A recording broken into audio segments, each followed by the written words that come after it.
અમરેલી જિલ્લાના ધારી તાલુકાના દેવડા ગામે બસ સ્ટેન્ડ નજીક મધમાખીઓના હુમલાની ઘટના સામે આવી છે।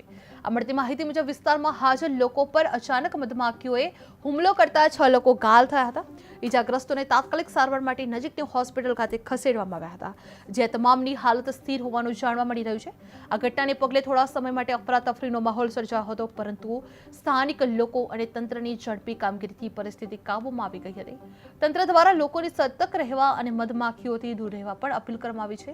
જે દેવડા ગામે મધમાખીઓનો હુમલો જોવા મળી રહ્યો છે, જે બસ સ્ટેન્ડ પાસે અચાનક આ ઘટના બની હતી, જેમાં 6 લોકો ઘાયલ થયા હતા, જે મધમાખીના ડંખથી ઘાયલ થયા હતા, જેમાં ઈજાગ્રસ્તોને તાત્કાલિક હોસ્પિટલ ખાતે ખસેડવામાં આવ્યા હતા અને તંત્રે લોકોને સતર્ક રહેવા માટે પણ અપીલ કરવામાં આવી છે। જે બસ સ્ટેન્ડ પાસે આ અચાનક ઘટના બની હતી, જેમાં થોડા સમય માટે અફરાતફરીનો માહોલ જોવા મળી રહ્યો હતો, જે પરંતુ સ્થાનિક લોકો અને તંત્રની ઝડપી કામગીરીથી પરિસ્થિતિ કાબૂમાં લેવામાં આવી હતી। તંત્ર દ્વારા લોકોને સતર્ક રહેવા અને મધમાખીઓથી દૂર રહેવા પણ અપીલ કરવામાં આવી છે। જે દેવડા ગામે મધમાખીઓનો હુમલો કરવામાં આવ્યો હતો, જે બસ સ્ટેન્ડ પાસે અચાનક ઘટના બની હતી, જેમાં 6 લોકો મધમાખીના ડંખથી ઘાયલ બન્યા હતા, જે ઘાયલ લોકોને ઈજાગ્રસ્ત હોસ્પિટલ ખાતે ખસેડવામાં આવ્યા હતા। જે તંત્રએ લોકોને સતર્ક રહેવા માટે અપીલ કરવામાં આવ્યું હતું।